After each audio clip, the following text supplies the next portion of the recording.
Is it okay?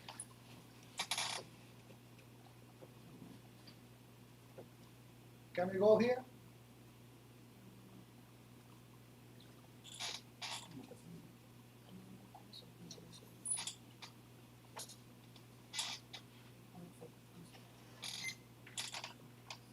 Is it okay?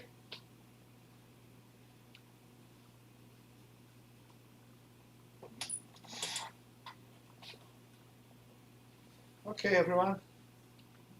Thank you all for coming here. Thank you all that are attending us in the YouTube channel of the System Engineering Computer Science graduate program. It's my pleasure today to open this talk that will be presented by Professor Antonio Piccinno from University of Bari, Aldo Moro. Professor Antonio is being with us, supported by the T&E Desk project. That's a very important initiative from the European community to support the exchange of research in the globe. So the talk that was going to present is it's titled From Professional Design and Development to End User Development through Meta-Design, Symbiotic AI System and Generative AI. It's a very, very nice topic and a very interesting topic. Professor Antonio, it has a great experience in the area. He's an associate professor of human-computer interaction at the University of Bari in Italy, founder of the IVU Lab, and playing a lot of important roles in different scenarios and conferences and initiatives in the world. It's authoring more than 150 papers. That's an impressive mark. And I hope that you enjoy the talk. Tony, many, many thanks. Grazie mille. Thank you. To be here, and you are on the stage. Thank you very much. Thank you for attending.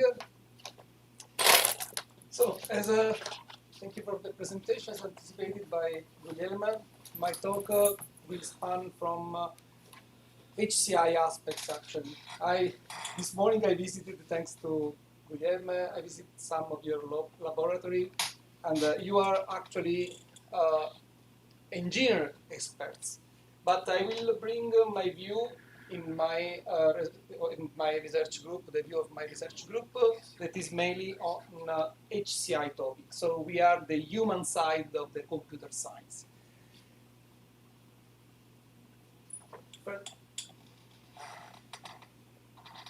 Oops, sorry. This should be switched on first. Okay.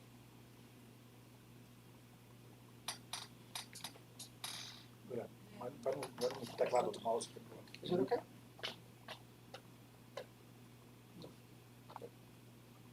First of all, bon dia.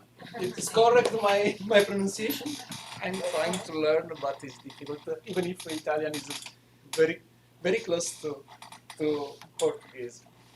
Okay, let me just give you an introduction of my research area, my university, and my group. Bari is one of the biggest cities in the southern of Italy. Okay, now it's working. Southern of Italy, and my university is one of the biggest universities in the south of Italy. It counts, it's one of the 58 state university, and count around 45, more or less, 1,000 students. My department is the Department of Computer Science, was established in 1984. The computer science in Bari was almost the first, not really the first computer science department, computer science curriculum actually at the time, but it was second for a few days after Pisa, but this just confirm the long history of the computer science in Bari. We count almost 3,000 students, so if you want to come to visit us, you are of course welcome. This is my laboratory, that is anticipated by Guglielmo, is the IVU laboratory. IVU stands for interaction, visualization, usability, and user experience. So we take care of all aspects of the human side in the computer system, software system, and so on. We are 4 faculty staff and a number of PhD students that span from AI to IoT to some other field, research field. So our focus mainly involves humans. Our focus, our research area is mainly in the HCI and span from usability engineering and user experience design and user development and methodologies. That I'm the coordinator for the user development in my laboratory. Information visualization techniques, ubiquitous and pervasive computing system, e-learning platform and educational technology, human-centered artificial intelligence, that is a recent research area where we are investigating, and usable security and privacy preserving interfaces. So this is an outline of my talk. I'll start by starting from what we as engineers know very well, requirement engineering, what the elicitation of requirements. Then I'll present how to redefine the roles of users, designers, software engineers, and so on. Then I will introduce the end user development that go together with the concept of meta-design, and then I'll speak about the culture of participation. That is really an actual aspect that should be considered in designing software systems. And finally, I'll address the Symbiotic AI. It's a recent research area among the HCAI field, and just to concluding with the LLM generative AI used for designing.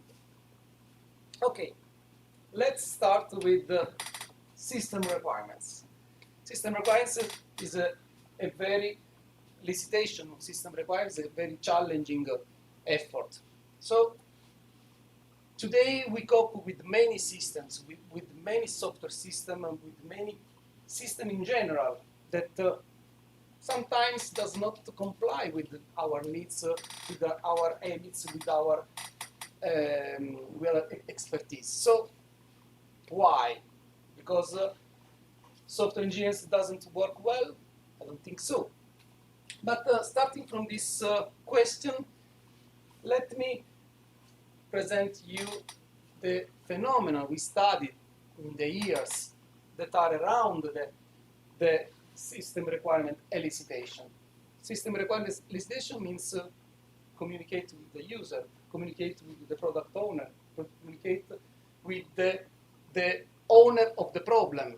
So, if my work is performed well, I should have a good system to be usable, with a good user experience. But sometimes this does not happen. In our work, in our research work, we identified the different phenomena that affected the elicitation requirements. Communicational gap between different figures, user diversity, even in the same community. I'll go in deep in the next slides. Tool grain, tacit information, implicit and embedded knowledge, co-evolution, and last but not the least, how to recognize what we call the domain expert user. Let's communicational gap. The first obstacle that we find when we want to elicitate requirements, because users thinks heuristically, but the software developers, software designers thinks algorithmically. The users reason by example, by analogies, but we are the expert, the software expert, deductive abstract tools. On the side of users, they go to concreteness. On the other side, as software engineering expert, we go for abstraction of the methods, abstraction of the modules, abstraction on the parts of the system we we have in mind. So what happens that use software system are forced to speak an alien computerese, language that is strange for them.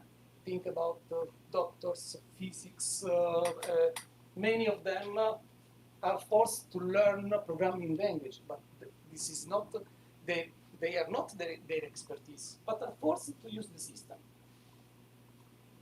And these are domain experts. Second phenomenon, user diversity, even in the same community. When in the visitation phase, we interview some users, we interview some representative of users, but most of the users are not the same of that we interview. So even in the same community, when we analyze and define an actor, we find, yes, a more or less generic profile, but it's not inside that profile we have different abilities, different skill of users that belong to that figure. Cultural depending on cultural backgrounds, knowledge base, physical and cognitive capabilities. So many differences. Even for geographically, we can have different habits, different basic assumptions in the same community, in the same identified actor, or context and task that can change depending on where the system is used. This is the second. What about tool grain? Another phenomenon identified many years ago by Alan Dix is the tool grain. That is how the tool push the user to use the system. Some of you remember that the button start on Windows. Do you remember? No, you are too young. Start. And we were in habits to push a button called start to switch off a computer. Why? To grain. Because we were not aware of this. We just received this information and used it without thinking. But it's not natural. It's not natural to switch a device by pushing a button called start. Tacit information. And this is one of the big challenges when the elicitation of requirement must be done. There is most information belong to the user that we are interviewing, that we are analyzing, but is not aware that he has that kind of knowledge. Is a knowledge that is okay. It is so. I don't need to say you this. So it is a big issue for who is the designing and developing a software system.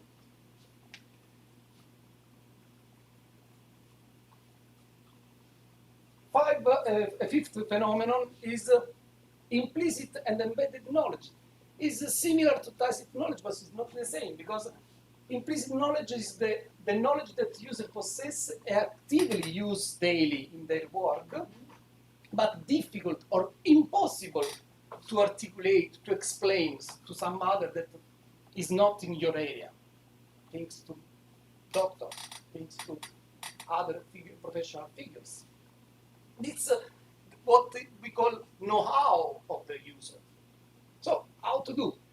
And design imperative, subjective perception, create critical needs for externalizing both implicit, and tacit knowledge. This is another big issue.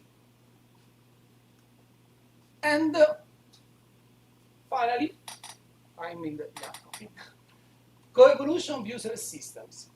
Nielsen, many years ago, claimed that using the system changes the user, and as the user will use the system, he will change how we use the system.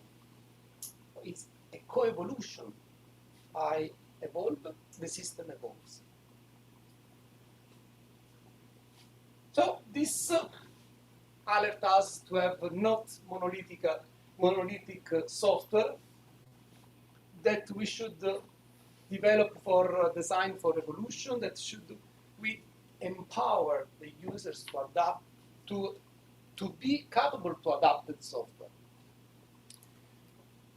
This is the ICE model that we formalized according to this concept of coevolution. The central cycle is the communication, is the interaction cycle, in which we have the artifact on the right. We have the system, on the left we have then the user that communicate through an interface. Visual can extend to natural language and whatever you want. That the cycle is the cycle is a number of tasks that the user materializes an action, the system interprets the action, the system answers with by materializing an answer, and the user have to interpret that answer. So the focus of the interaction is in this cycle. But what affects this cycle? We have in this cycle, this coevolution, this model, a second cycle that is the first coevolution cycle. The user accomplishes task by using some software artifacts. But by using, as Nielsen told, by using the software artifacts, it becomes smarter, changes everything using the system, so that the artifact need to be changed. Not only, but the artifact, once the artifact will change, because update, because evolution, this affects how the user accomplishes the task. So we have first cycle in which the system affects the user affects the system, specifically the task, or the task and artifact. Not only, we have a second cycle that is between the technology and the organization, because as the technology improved, the technology evolved, push the organization to accomplish different tasks, to work differently than the beginning.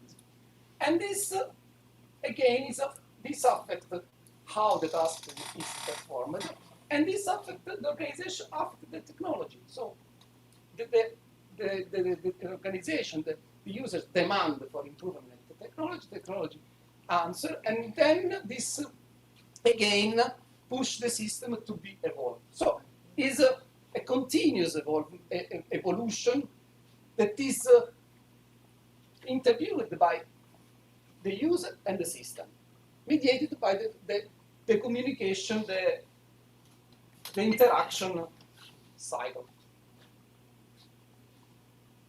Where is the software developers? The software developers is on the system side.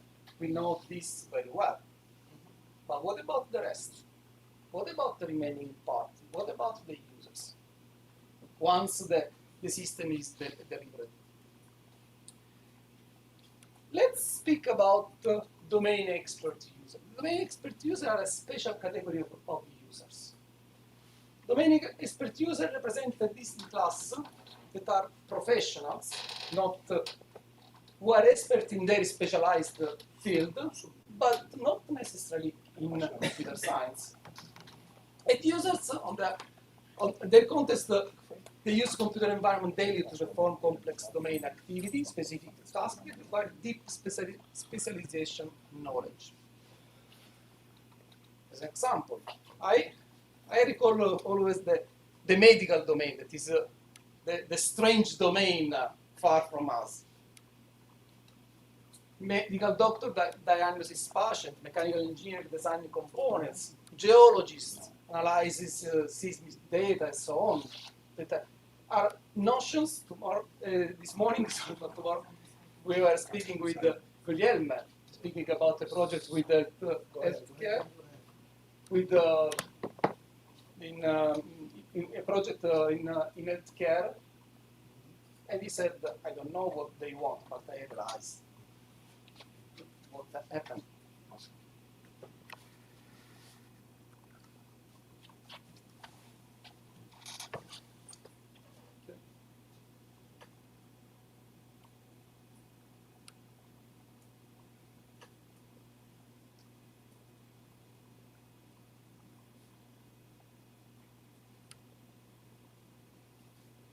Yeah, something stopped to share the.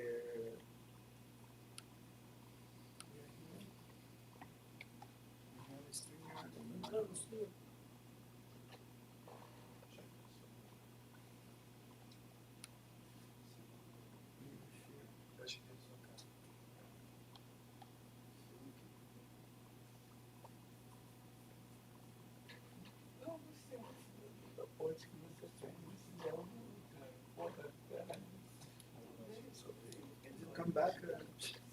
Oh.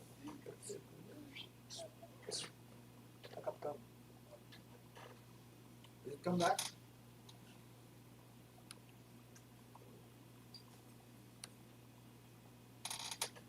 No? Yeah. Yeah. It's okay.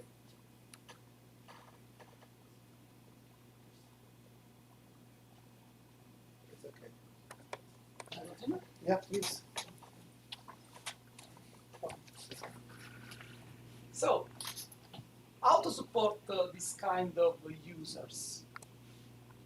First of all, recognizing the domain language and notation of this specific type of end users. Embrace user diversity to answer the phenomena I just listed earlier.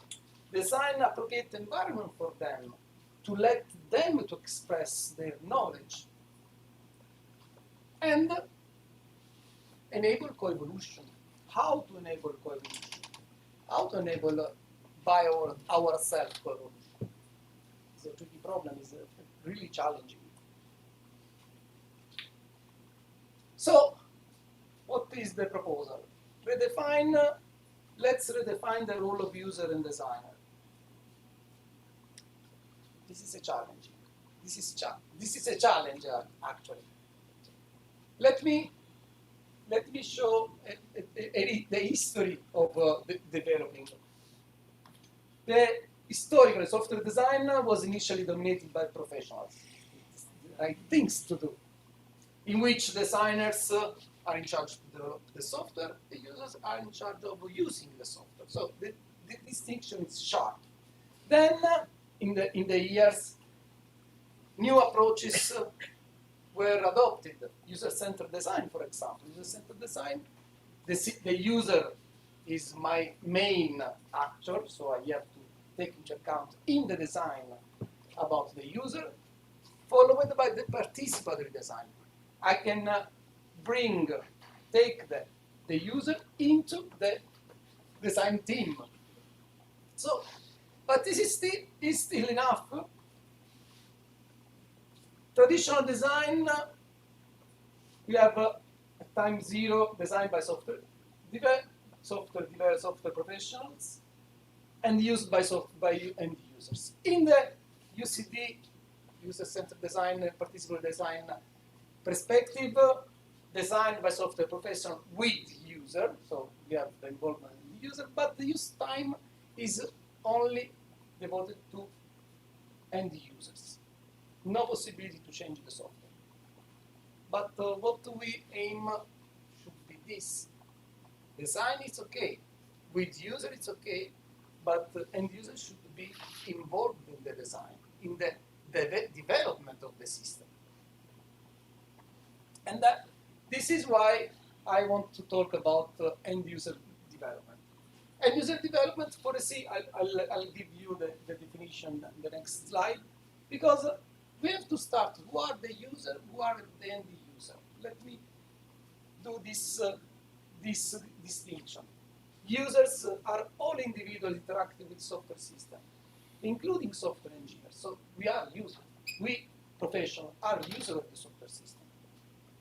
But who are the end users? End users are who are in charge of using the system, but that are not computer science experts. So let me, starting from this dual view, let me give the definition of end user development. User development was coined during the network excellence founded by the European Community in 2022. And says end user development is a set of activities or techniques that allow users of software systems who are acting as non-professional software developers at some point to create or modify a software artifact. My PhD was on this theme. I fight a lot with software engineering professor. It was not acceptable that an end user could put his hand in the software. Today, something has changed. This means the active participation of the end user in the software development and evolution process. This presents new challenges for system design and implementation. Of course, it's not easy. It needs, it was foreseen years ago, the end user development should be not an option, should be a necessity to cope with the phenomena that I listed earlier. Of course, in the years, many things changed. The scenario of the software system changed. So we have a more recent perspective in user development in which EUD today should be conceived as a broader umbrella, not only linked to the software system, including methods, situations, socio-technical environments to comply with the evolution and use. Being independent of high-tech scripts. The classical model is I need a new features. I ask to the software engineers, release. If you are in a bunch of many requiring the same feature, the new version will be released. This is the model. How can I define the end user developer? End user developer is a domain expert. Actually is in charge of the problem. Is in charge of has the right knowledge about the domain, not necessarily knowledgeable in information technology. I don't know what happens in Brazil, but in expert in computer science is the expert that can use Word, Excel. So we is called upon to tailor, extend, and create software artifacts. For doing this, we need the appropriate system that can support these aspects. Just some related terms if we have time. End user development is different from the end user programming or end user software engineering.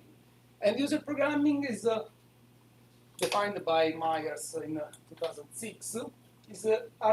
Encompasses techniques that enable end users to create programs using special purpose languages, for example, spreadsheets, web authoring, or professional language sometimes. So it's still close to the software engineering world. End user software engineering encompasses another aspect that because focus on systematic disciplined activities through the system lifecycle to guarantee quality of the code created by the end user. It's a kind of guaranteeing the quality of software made by the end user. This is a restricted area because of what the end user can do. Spreadsheet, macros, so on. So, which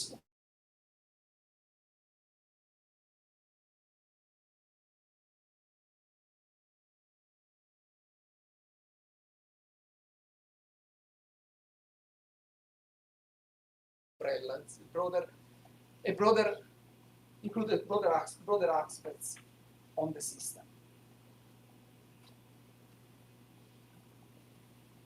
How end-user developer can help in developing software system? EUD activity, understanding activity types, guides how to deploy training program and provide appropriate rewards. Roles in end-user development, detect different roles helps identify distinct tasks that need support, so we can identify who is in charge of what. Kinds of activity, investigating the artifact types reveal critical functionalities, and it distinguishes necessity from redundancy. These are all implications for what we call meta-design. So, end-user development, okay. Should allow the end user to put, or domain expert user, to put their hands in the software. But how to systematically approach this problem?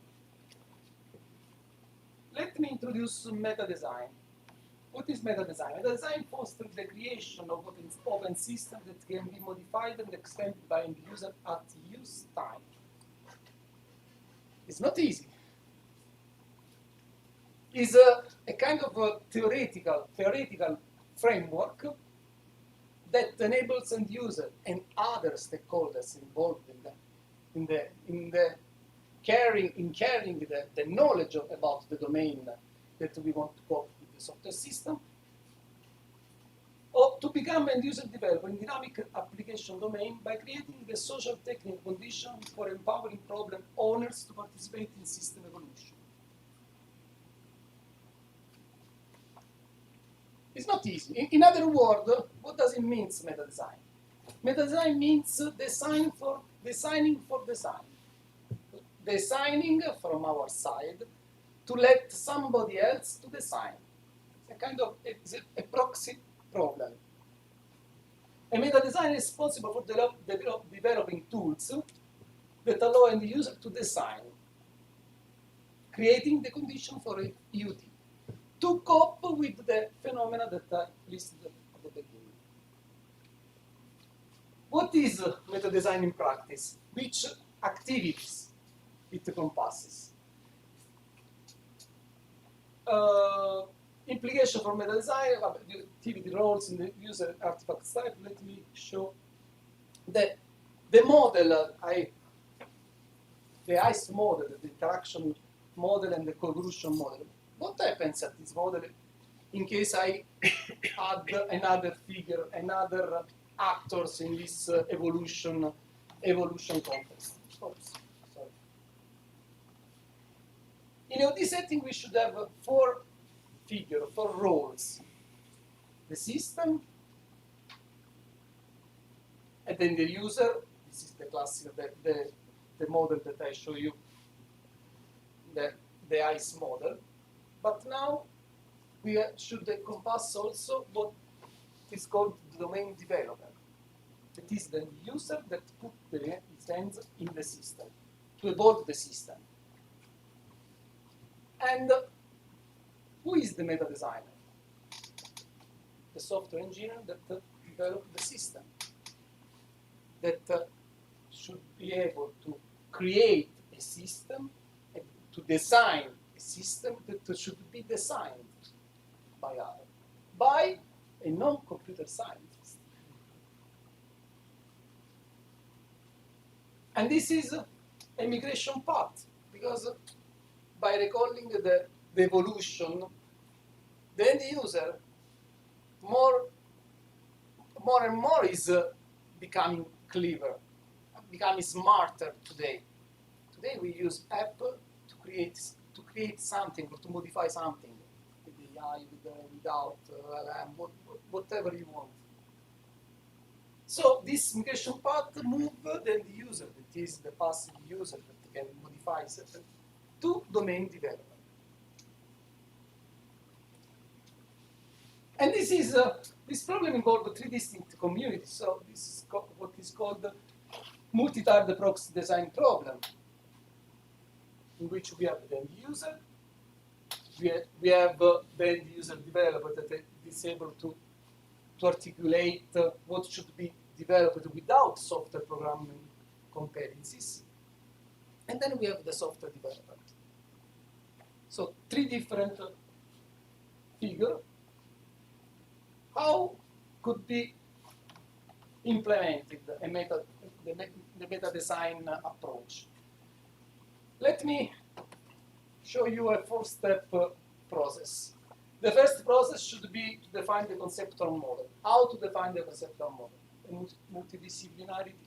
multidisciplinary team should analyze the problem and establish the core conceptual model that the user will interact with. The idea before the deployment of the system. Then create the meta model.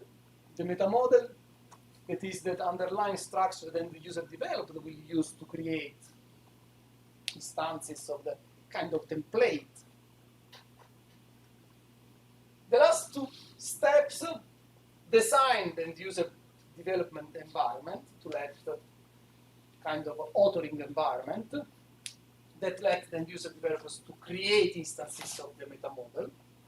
So I let the domain expert to create what is needed to the end user.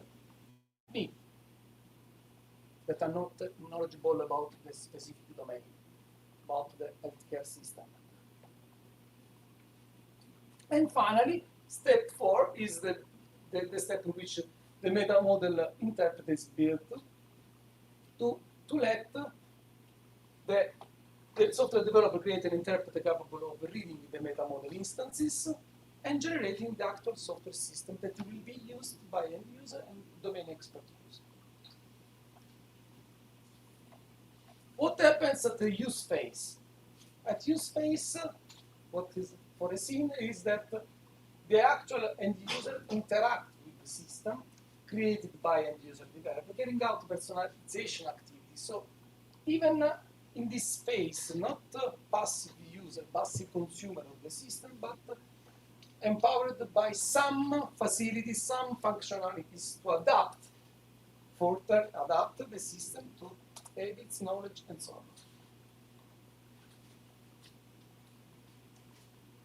This means that the system is kind of in a perpetual beta version.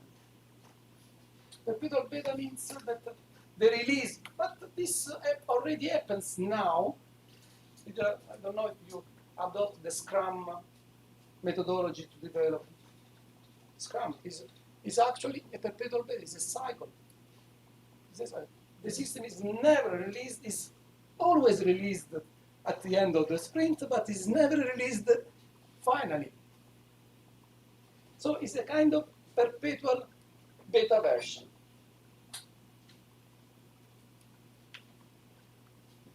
Different perspective for meta designers in the traditional EUD. It encompasses the co-evolution, the interaction co-evolution model represented in this model.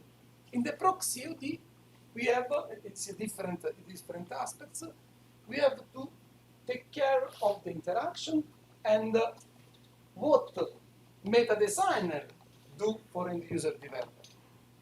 We have a proxy problem. How meta design can contribute to have a better software system? First of all, democratizing the design, not in charge only to the software developers, but encompasses the intervention of many actors, the involved actor that must be the same that use the system. Make all voices heard. This is what happens when you collect information, when you collect requirements. You have one user, two, maybe the representative that have no time for you. This is what happened. Revolutionize the creation. Creation creates foundation for social production, mass collaboration, system development. Transform learning. establish new paradigms in teaching focusing on community-based learning, and this is another aspect that we'll cover in a few slides with the innovative collaborative technologies. So, what encompasses, foresee the meta-design is a socio-technical environment, not a mere software system, but it's a socio-technical environment that is a merge between human, community, expertise, software system, and software developers. The functionality emerges from an ecology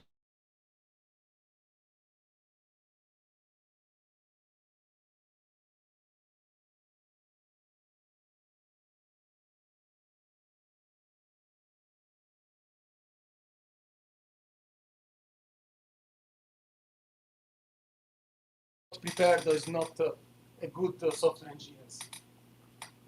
Absolutely. But how? Okay, this is the problem. This is the idea. Seems easy, but it's not. How? But because we have the opposite problem. How to involve the users to be part of the design and development team? How to motivate and sustain end user and system evolution? Because successfully implementing EUD requires more than just technical capability, of course. It demands creating an environment where users are motivated to contribute and feel supported in doing so. And a direction is towards the culture of participation in EUD settings. What is the culture of participation? We shifted already from the consumer culture, in which we are passive consumer of system of traditional system focused on producing finished goods designed to be consumed passively by users, to cultural participation. Modern paradigm provides people with the means to participate actively in addressing personally meaningful problems. And we found this cultural participation in many fields. Web 2.0, 3.0, whatever you want from 2 and after, in which the web was not only a manifest, but was contributed by users. Learning 2.0, electricity. I'm not only the consumer of the passive consumer of electricity, but I can provide electricity. Health 2.0. We are all doctors now. Crisis 2.0. Interesting. Not focused in a central point, but emerging from people. Any of you remember the Scratch project from Google? Not Scratch, the program, not the program, the tool to create the building, the 3D model of building to put on map, to Google Map. Scratch was called Scratch, remember? No, Scratch is the programming, right, sorry. Was called in another. Google had two possibilities. Put a team to create a 3D model of the world, expensive, or create a meta model to let the user to create the 3D to be used by everyone. At that time, any building was created by students of architecture. Anybody could create the building, the 3D model of the house. At the beginning, of course, were only universities because of the expertise. But it was a view to collectively, to improve the cultural participation, to collectively create something. then it was sold and then disappeared because of the automatic creation of 3D model. This is a kind of proxy and user development. Traditional and user developed from themselves, and proxy it means I create for somebody else. I have a classification, but I don't want to bore you too much. In which end user usually, if I create my Excel, let's say, spreadsheet, I put formulas and so on for my use, okay. But if my friends ask, can you share the, oh my God, wait, I have to put some explanation because for my use is knowledgeable to me, but if you have to use it, it's different. So it's the same. Traditional EUD I create for me, proxy EUD create for somebody else. It's different. Let's jump to the AI. AI, we cannot speak. We cannot avoid to speak AI, but I'm not joking. Sorry. What about artificial intelligence supporting end user development? AI is a must.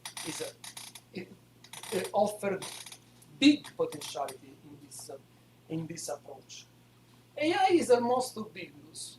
We find artificial intelligence permeated nearly every aspect of our modern life, from healthcare to financial service, blah, blah, blah.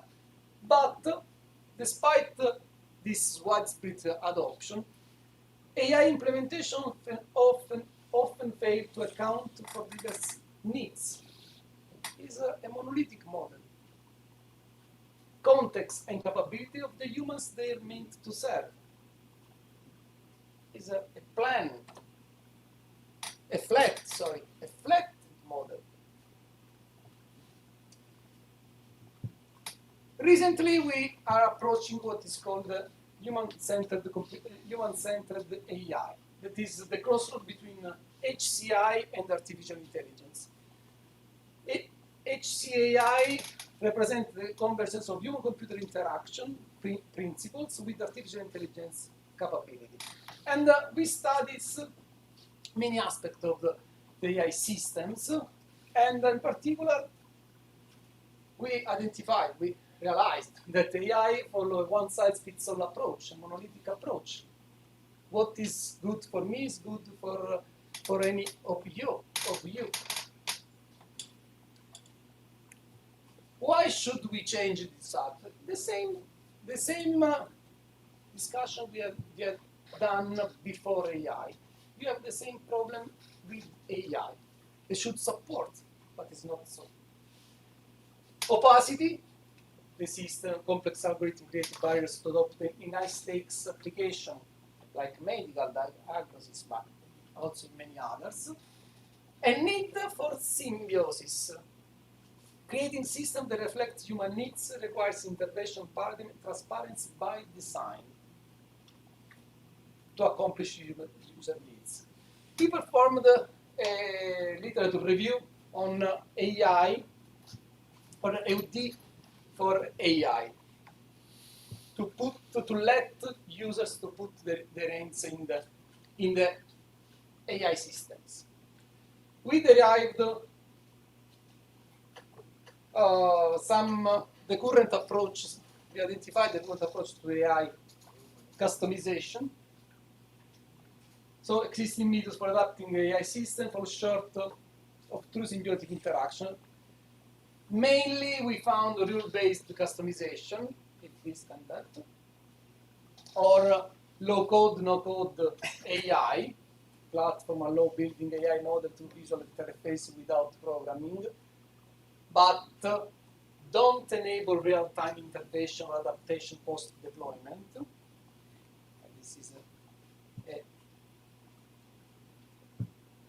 This is an issue. Human AI collaboration. This is another approach in which user validate and or override system prediction in the moment without affecting future behavior. So I correct the output of the system without the possibility to go into the model.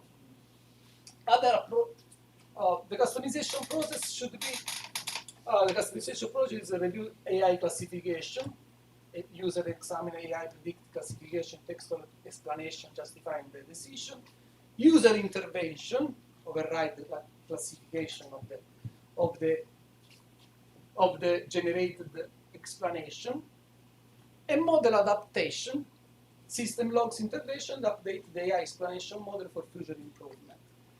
Other approaches, other than rule-based no-code human AI collaboration, explanation-driven intervention user interfaces, which editable explanation influence the AI reasoning, technical expertise. No, it was not required the technical expertise. Impact on the AI model was the indirect, adaptive refinement for over time. Our current work on this side is AI adaptation can happen in two complementary ways. By indirect adaptation through reinforcement learning from human feedback, so it's a cycle, or online learning techniques, or direct manipulation through a gray box model that uses black boxes to extract feature and a white box to perform the final classification, or a hybrid approach. But what should be done for AI algorithm, for AI systems? This is a recent topic on what we are working that is called symbiotic artificial intelligence. Symbiotic means symbiotic system means system that support rather than replace humans. Today we use the artificial intelligence as an oracle. We ask, everything is, the output is a Bible. The output is what we get from the AI. We have no possibility to change the output. We can refine by thinking LLM. We can refine the output. We can ask again. The LLM we will talk about the LLM later. So the symbiotic artificial intelligence foresees granting different degree of automation based on the scenario, considering human in all their dimensions, exhibit a safe, reliable, and trustworthy behavior. What does it mean, symbiotic AI? Symbiotic AI is specialization of HCAI. AI system that enhance and support humans, adapting to their mental model, allowing them to make informed decisions. Must be created following the human center. A symbiotic relationship means allowing mutual support. The idea under symbiotic AI is that the AI should improve with the human should improve with the AI. So in a kind, symbiotic is a come from the term symbiotic come from the biology. That means one cannot exist without the other. But the AI should exist thanks to the user, not because it's an oracle. So in this new view of the AI, the symbiotic AI means to have the two entities that collaborate to support each support the other. The AI should improve my knowledge, should improve me, but I should improve the AI. Core principle of symbiotic AI is an interdisciplinary approach, not only from computer science, but HCI, domain specialists, and ethics, proactive behavior, affordance and feedback, clear communication of capabilities and limitation. So there are many aspects to be considered. Collaboration is a true partnership between human and machine intelligence. It's a collaboration. Mutual exchange, continuous learning flow in both directions, human AI, AI human. balance the control automation with appropriate human oversight, because the human, from our perspective of the HCI expert, the human must be always in control. The ultimate goal is make both parties smarter over time through their collaborative relationship. I become smarter, the AI system should become smarter. Potential benefit. Both user and AI learn through collaborative process, mutual symbiotic relationship, reasoning engagement. User interact with the AI through process, not just outputs, safer prediction, expert refinement, steer AI towards more reliable results. But AI is also LLM. What about LLM?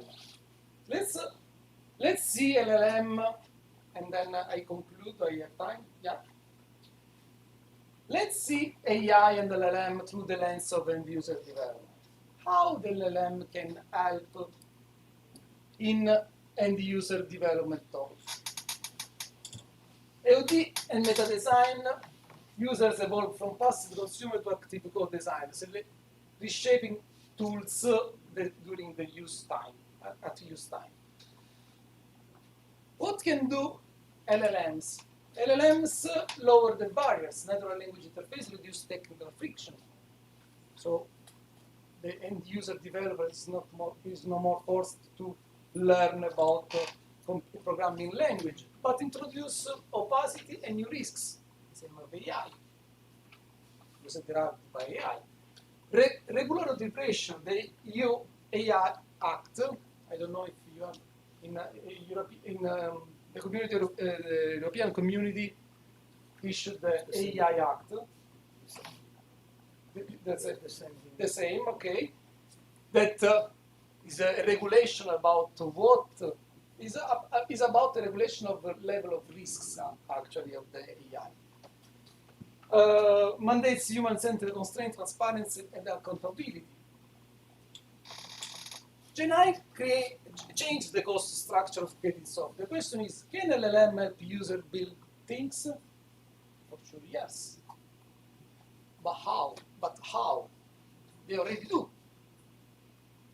The question is, under what design condition do they empower rather than the skills? This is a big issue even in the software engineering field. This is a recent work in collaboration with Professor Fisher, University of Colorado, in which the concept of cultural participation, we moved the concept of cultural participation to community of interest.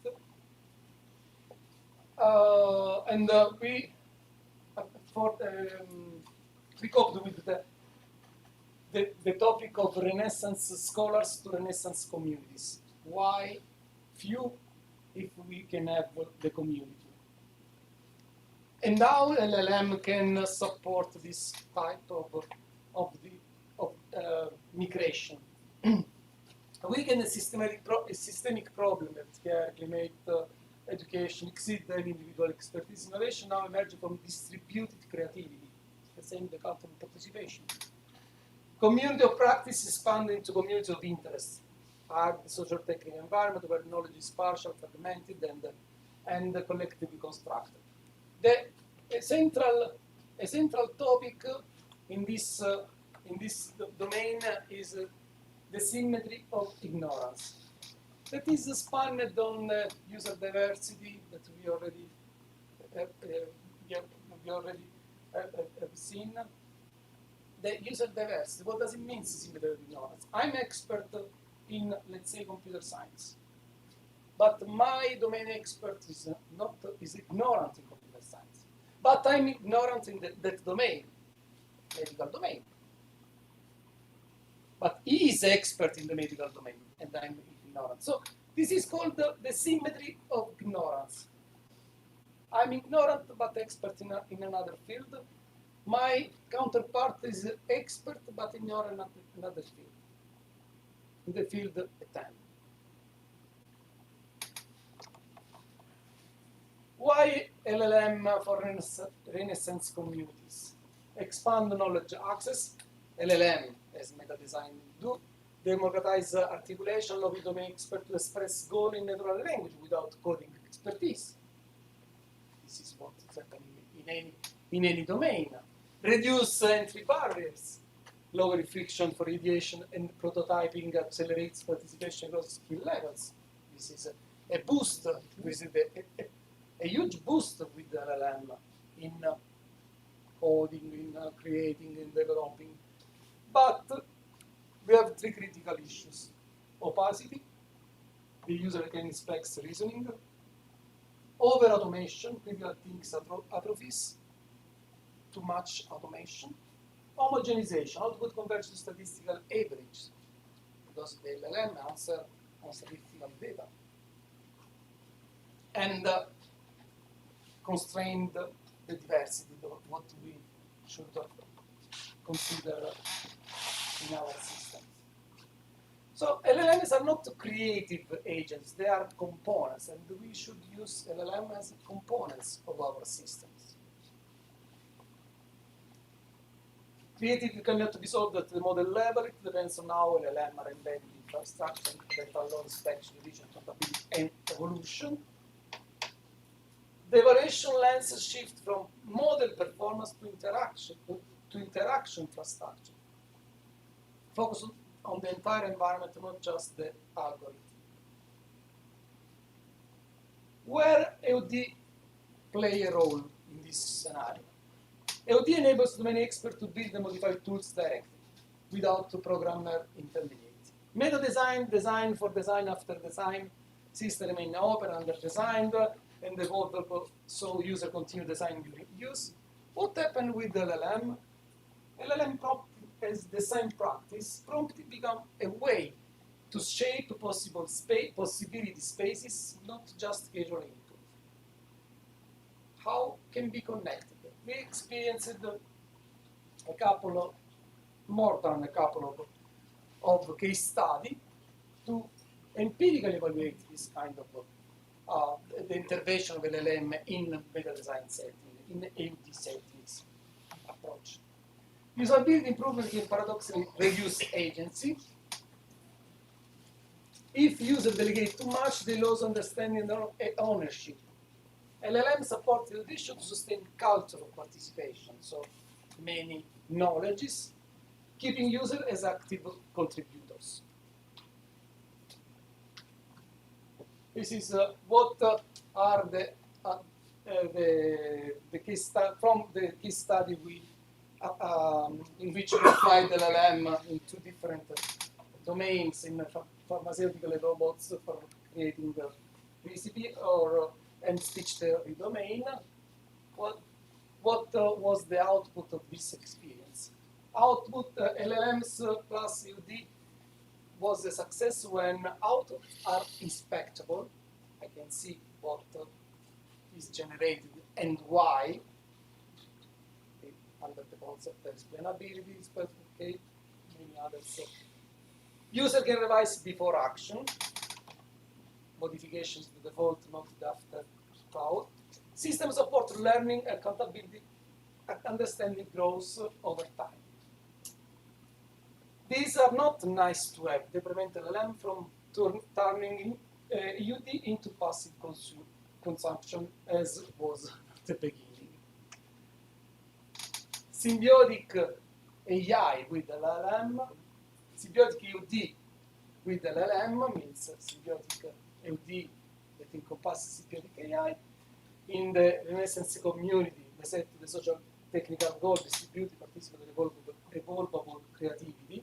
Symbiotic AI principles set normative constraint, transparency, fairness, information level, and protection.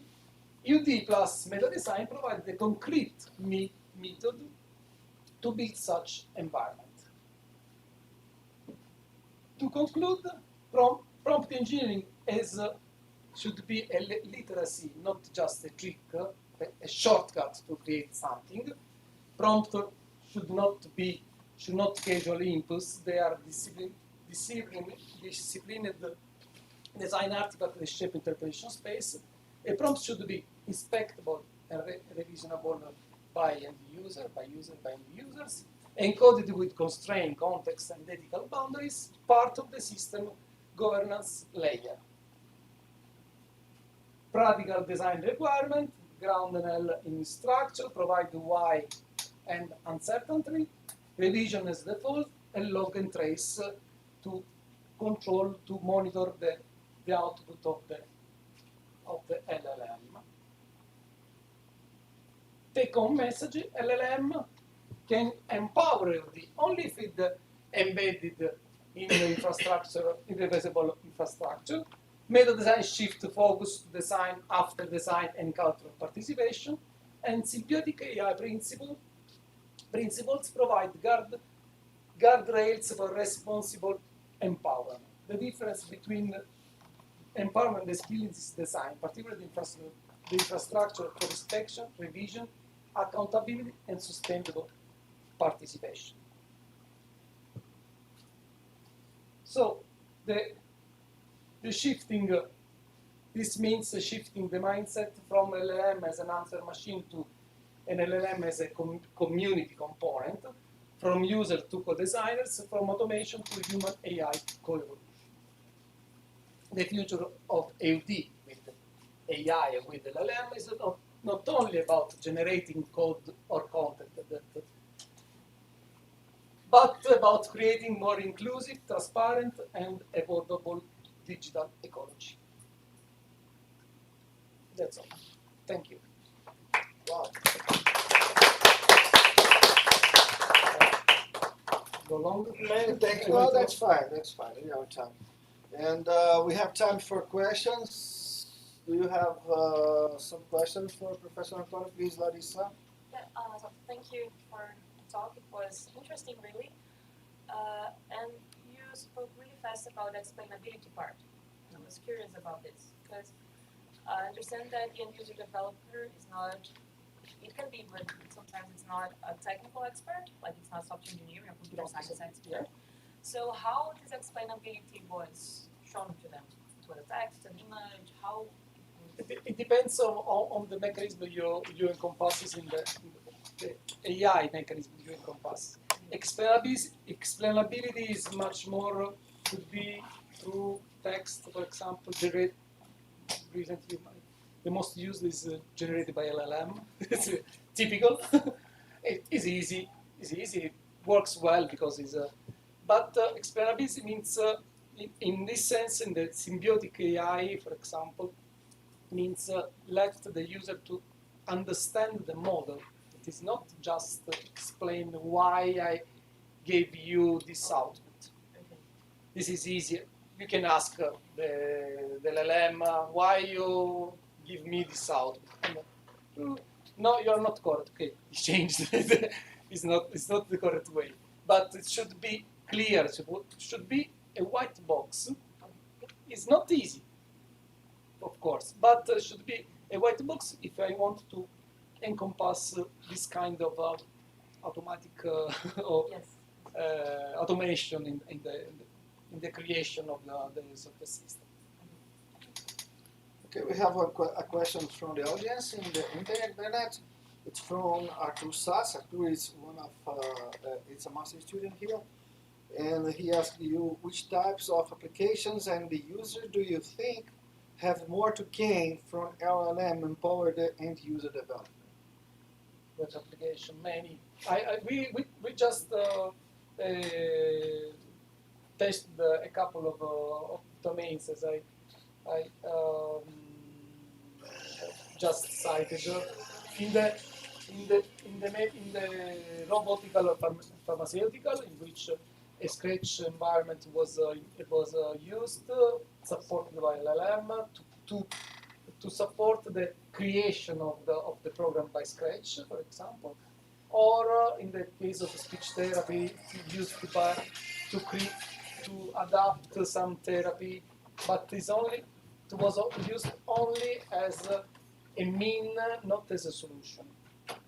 So this LLM proposed the expert, the physician will approve or not, and so. And this model, it is a composite, it is symbiotic. So, Nice. but these are just a couple of examples. I expect that many domains are affected by Okay. the use of LLM. One more question there, Carlos? Thank you for your time, thank you for the lecture. Quick question that I wanted to ask is, would this work, would you see this working for classic systems, like systems that do not have AI built into it, or only general AI systems? Systems, for example, that already exist, they don't have Okay. I started from no AI system because of the history of the end user development. Because I started when AI was just a dream, and so end user development was not a real possibility. And but now we have the instrument, we have the AI, we have the LLM that can empower. We can improve our life, but also the approach. The approach is the same. EUD, Meta-Design as a mean to reach the, let's say, perfect system. But AI should be used. It should be used accordingly. But as happens today, we use the AI, let me say this, just as an oracle. We ask the AI, we want an answer from the AI, that is the law. No, it could not be. I don't know if you have heard about the AI system developed by Amazon for recruitment some years ago. Some years ago, the Amazon to browse all the curriculum that arrived to work with Amazon, implemented an AI system, machine learning system. I don't know.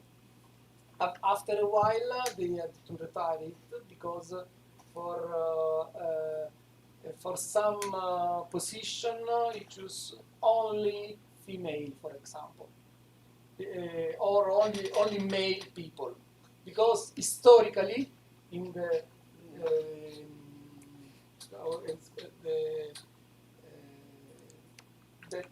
AV work was done in the past only by men, and the selection was only on men. On men. Another was that if you are black skin, so they created the model. The model was trained on data that referred to the past, that are not actually. So this means that it was retired soon because it was not working properly. So every innovation is okay, but it should be used accordingly, not as just the solution. More questions? Just the last one. Then we finish for lunch. Is that all this thing is fine? So you started from the meta level. That is something very abstract. Yeah. In a sense of framework. And you reached a situation that you are not in the meta level, but you are in a very low level. That's the prompt, and it composes the overall environment. And we don't know how to prompt yet. Yeah. Okay. Yes. Yes. So how we can in this sort of abstraction be sure that the prompts are really good and they are strong enough to be used in different LLMs. Okay. In the two examples I presented, the prompt are let's say, guided prompts. So this is not solve the problem, but at least mitigate the problem. Currently, we are working on prompting for security issues, not in this case, but under the umbrella of Symbiotic AI, and how to create prompts. We are investigating how to create prompts that can lead to secure and safe output in general, but specifically in the domain of creating software system. is in undergoing investigation, but possibilities. There are many possibilities. Is a topic that is under investigation now. Yeah, because we love to give fast names for areas like prompt engineering. Yes. I cannot see the engineering any Yeah. moment. Yes. Anyway. It's just development. Exactly. Just create this routine. Exactly, Yeah. but it's very nice. So if you do not have more questions, I would like to thank you, Professor Antonio Thank Piccinno. you. Thank you, Tini at this Thank you. for the opportunity. Very nice. Thank you. Muy obrigado. Grazie in Italian for attending. And let me say that Rio is really, really fantastic. Okay, good. Cool. Okay, and it's raining. It's Imagine raining. It's not raining. It I- could be much better. Can I have a picture with you? Yeah, sure. Oh, obrigado a todos vocês que participaram aí do nosso seminário. Tá? Até um próximo encontro no PESC. Thank you.